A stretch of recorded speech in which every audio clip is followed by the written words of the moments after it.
Hey everybody, my name is Kashava. We're here on the farm site for Akron Urban Agriculture, and as you can see, we have the high tunnel structure. This is a 20 by 36, and where we started is we put the ground post in right here. This is the legs, and then this is the ground post with the bolts. But first we had to do a line level just to make sure everything was lined up. And just recently we were able to put these hoops in, and we were able to install the purlin all the way up top. So the main thing is, when you're putting together these types of structures, you want to make sure that you have everything lined up. So for the last step for this, because we still have to secure both ends with two different clamps, the inside of the high tunnel structure, they have a certain type of clamp, different from the actual outside clamps. And maybe we might be able to go up and show you. Hold on. Show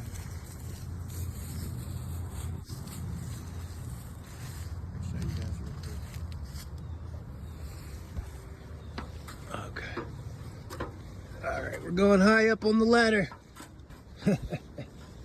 So this is the clamp that we're talking about. This actually needs to be drilled in. And you want to make sure that you have the purlin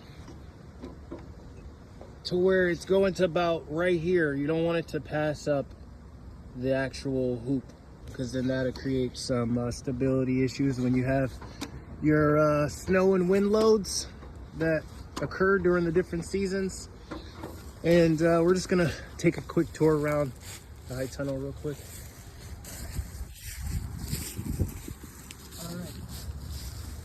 So as you can see, the everything is basically lined up. Like if you look straight down, you know, it's not perfect. So things are going to be off like 3 or 4 inches. So you don't want to, like, we'll take a quick tour around the structure real quick. You don't want to be too hard on yourself if things aren't perfect, or if things don't, you know, line up. Because as you're putting in the purlin and you're adjusting everything and getting it tightened, that's when everything is going to actually come together.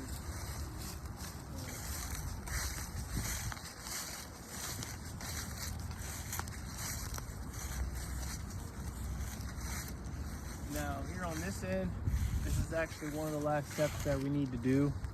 And as you can see, it looks different from the other end. Once we secure that end, we'll probably have to take this actual hoop down, because the clamp that we need to put up top, it needs to actually fit onto the pipe a certain way, and that takes a little bit of strength and effort. So it's better to do it when that is at a lower elevation. But we're going to try and, you know, do it as up there, because we like to actually experiment with different types of procedures and ways of doing things, so we can give the best suggested practices for installing a high tunnel structure.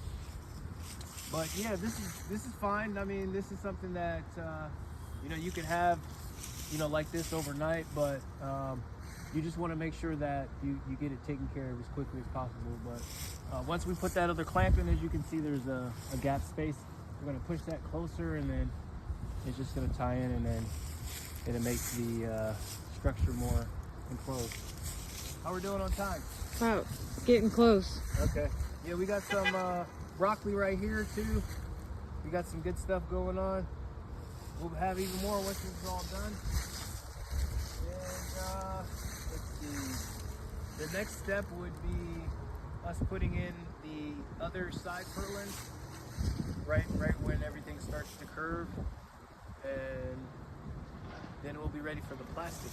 And then we'll have the ribbon boards, and then the baseboards. That's still one more last step that we need to do. And then we'll probably do a video about us putting in the concrete, because we'll need to put in like an actual H brace, and that's going to be a 2x4 wood piece, and that's going to go on both sides of the actual structure, and that'll keep everything from shifting once it starts snowing and different things of that nature.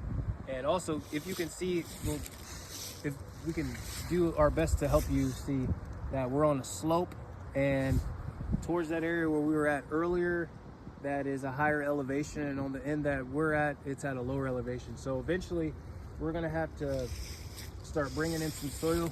You can see right here, based on like the posts, these should actually be in the ground to about right here. So we're gonna bring in some soil and fill all that up, and then we're gonna create a retention wall, and then basically keep everything from moving around for the most part. And that's basically it. So thanks for joining us. We'll have another video here soon.